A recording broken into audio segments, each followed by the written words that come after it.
tarabbii qofaan hin jiraadha duruun isin jedhe waa takka lubbuun jalaan hin baatu gubbumaan baate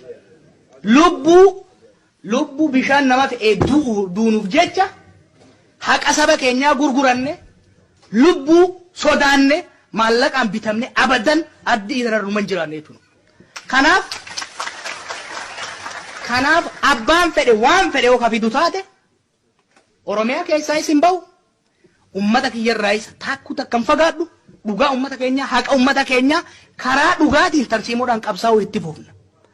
Mootummaa isin abdannu nama biraa tokko abdannu isin ummata keenyaa fi rabbii nu kalaqe qofa abdanna jechuudha. Kana ammoo hojiidhaan mirkaneessinee jira. Kana hojiidhaan mirkanaa'ee jira jechuudha. Ummanni keenya godaannisa waan qabuuf hoggana isaa jalaa dhabamsiisuun waan beekamaa tureef ana qofaa miti. Abbaan fedhe waan tokko yoo biyya san balatti buusuu barbaade malee hoggana Oromoo tokkotti hin bu'a jennaan balaa guddaadhaaf buusuu ta'a. Ummanni keenya gaachana keenya. Gaachanni keenya ummata Oromootii fi rabbii Oromoo qofa jechuudha. Kanaa achitti wanni abdannus hin jiru wanni sodaannullee takka.